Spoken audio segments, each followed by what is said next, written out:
Thank you, Doctor, for being here tonight. It's a pleasure, and thank you for your time, for being with all our English-speaking community. We have people from, as Helen was saying, from the United States of America, from some islands in the Caribbean, from Canada, from Mexico.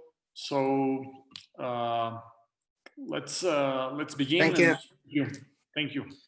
Yeah, thank you first for Dr. Ellen for giving us this opportunity to share our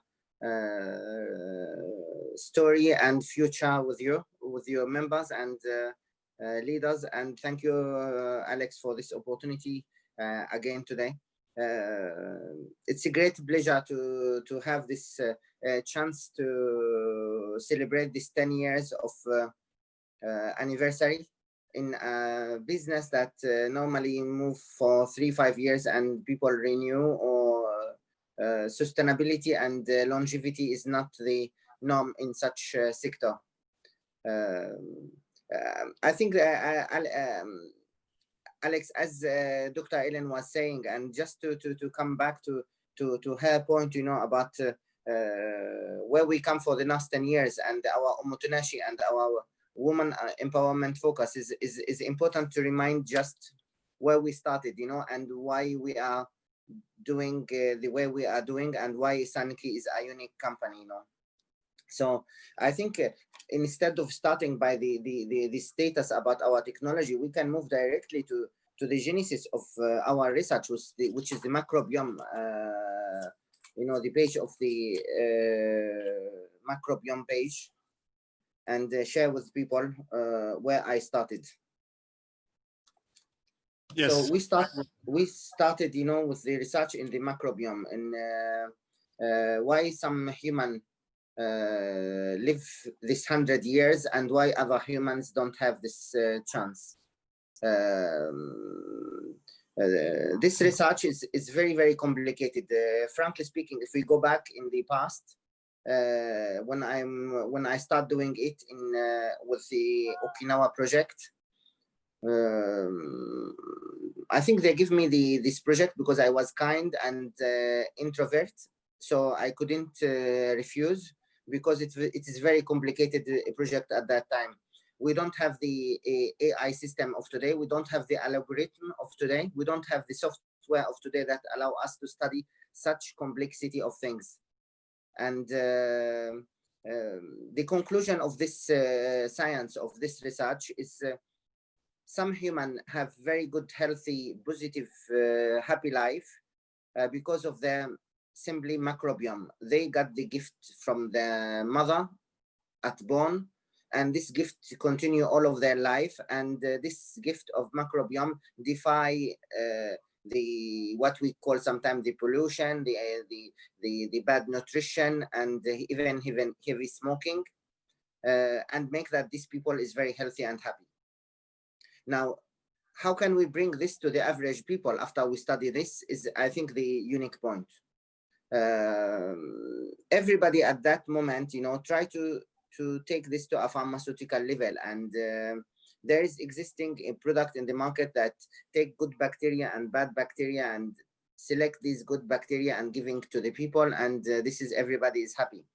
But quickly we discovered at that same year that this solution is not feasible. You cannot communicate the bacteria from one human to another human in a sustainable way. It can be done in a short time, but not in long term. So this is brought us to develop our own technology, is how can we process such microbiome in a way to plus minus make an impact-like activity at the other subject, or the people who don't have the luck to have such super bacteria. And this was the origin of development of the ORISOD project, is how to copy, carbon copy the healthy microbiome from the healthy people to the average one. Plus minus, how to, we look at somebody who's successful, and we try to see the success point and how to copy them to the average person. So this is Alex, give us a mindset of reverse engineering the process of looking from the end of the line to the and come back to today. We didn't start by looking at some cholesterol issue, diabetes issue, obesity issue, and try to find a solution, which is really very complex even today. We try to see why these people have very healthy body, why their eyes is still seeing at 100 years, why their mind is not becoming damaged, and memory is very low, dementia, etc. at this age, why they still have this positive smile and spirit, which is a clinical syndrome, of symptom of these people, and this is where we started. So we start copying a successful model. We didn't start by solving a problem as 99% of cases in a lot of companies. So if you look at this way, in a pharmaceutical or health way, it's defy the everyday's wisdom, because everybody thinking, if you look today, this morning, at any product related to health, the storytelling start by showing the ugly reality of a sickness.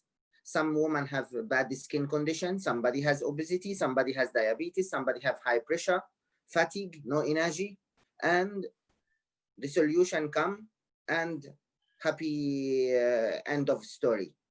The reality is very, very, very complex. There is, every one of us has different quality of life, and our microbiome and our genetics makes everybody different. So there is no easy personalized medicine for everyone. So the strategy of Sanki from the beginning was to start by the end. Is we just copy the perfect model, and then we try to understand how it really works. So I start by simply understanding that this technology, it works, and then we start for the last more than 25 years try to understand how it works and make the mechanism and the other things. Now, Alex, this is way of looking at this. Comparing today, we are working with a lot of people in the US, and a lot of US doctors, leaders hearing us is in American way of companies, when they make a solution, if they bring any solution product, first they bring what they call scientific community advisors. They make a clinical tests, trials very quickly about the products. And then they say, okay, this is the solution and this is how it works and this is the evidence, which in reality, it's very, very complex. If you look at it in real average human, this solution can work for these people, but how can it work for somebody who is eating a lot of fat and no vegetables every day? How can it work for a woman who has high stress and cortisol level is very high because she has a stressful life? Hormone balance can affect everything. So there is too much factors that finally we cannot really make that any solution is efficacy. And this is what I'm trying to share today with you, that we start by the end. We didn't find a problem and trying to find it a solution, sell it a solution, but we try to copy from a perfect model, because and this is why I think when you say, Alex, 100 years, it is really the average maintenance we must make for a human body to not only to live 100 years. A human already not so far from the 100 years. Is how can they live in very good quality? It is not no honor in having memory loss from 70 years old. There is no honor in losing vision and start seeing old images in our eyes from 80s. There is no honor is in not being able to walk in the morning because we have backache and muscle and joint pain from 85 years old. People stuck with no walking. So our aim is really to bring this quality of aging to the people at very young age.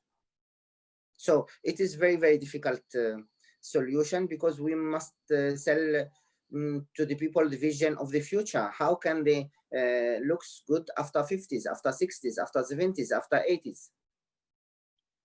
This is for me the biggest challenge in when we started this project.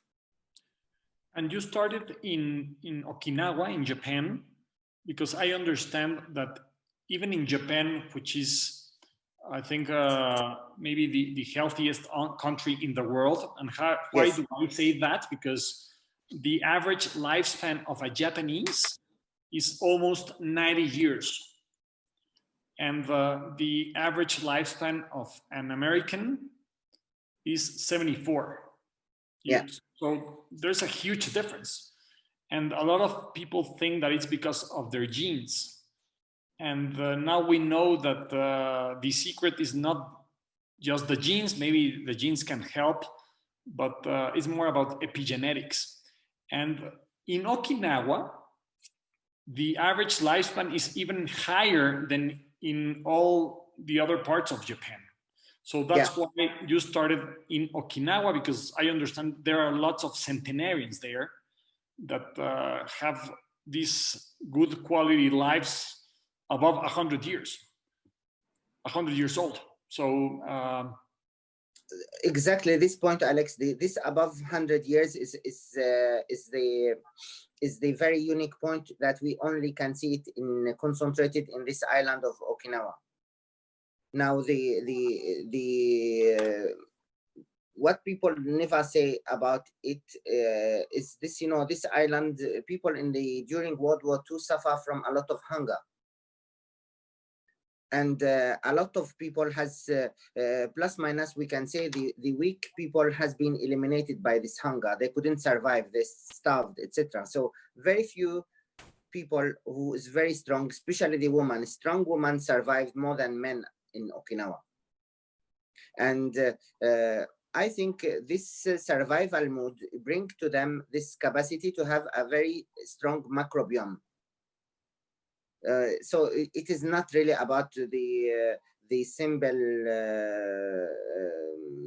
genetics or the diet they are eating, but this is the secret is too simply is in the microbiome, and the microbiome is the things that they cannot change easily. And we cannot manipulate it easily. The only things we can is we can inspire from it, we can copy it, but we cannot just import it or buy it. I show you something interesting, Alex. Is we are still working in Okinawa, and we are making a lot of microbiome research, not only in the human but also in agriculture, because the microbiome we found it since then is we reuse it again for the agriculture people in Okinawa. So I give you the example of this farmer man. I'm sorry, my mobile phone will not be very clear, but you can see he's growing sweet potato. Yes. Now, this is the gentleman here, 86 years old. Wow. Now, everybody say this gentleman is maybe healthy and he go to the farm. That's why I cannot do it. But you can look at the other photo here. Look at his hand, what he has in his hand, Alex. Well, I see his fingers like this, and the other, in the other hand, I cannot see very well. What is it? Cigarette. Oh, a cigarette, yeah. So he Yeah, smokes. He's heavy smoker, not smoker. Wow. So, and he is growing beside this sweet potato. You can see the sugar cane that we use for our process for our, production. So if you look at such human, it's not the secret is that he woke up in the morning making his sports and go to his work and good feet, etc. No, simply they have heritage of this microbiome that today makes them, even if he is going to go to hamburger store every day, he still will be healthy. And this is average human don't like to hear this story. But this is reality, and this is what differentiates a lot of human between themselves. And this is what we try to see. How can we take this science of these people who have this secret of living in good health and share it with the average people? and plus minus. When we try to look where this science come from, why, how can we get such similar bacteria system in the nature, and what type of food we can find it, this is brought us to the olive tree, and not an average olive tree. And this is a paradigm shift. Sorry to interrupt, because for me, it's a paradigm shift, because we're not used to listening to this type of information. What we always listen to is wake up early in the morning, do your workout, exercise, eat healthy food, don't smoke, don't drink alcohol, don't stress, and you will be healthy. And at the end, we're not that healthy. On average, we see a lot of people that apparently are healthy, and at the end, they cannot live more than 80 years old. So this is a change of our paradigms and of our preconceived ideas that we have around health. What you're saying is that the microbiome, which means all these bacteria, viruses, fungus that live inside our guts, have this capacity to help us be healthier.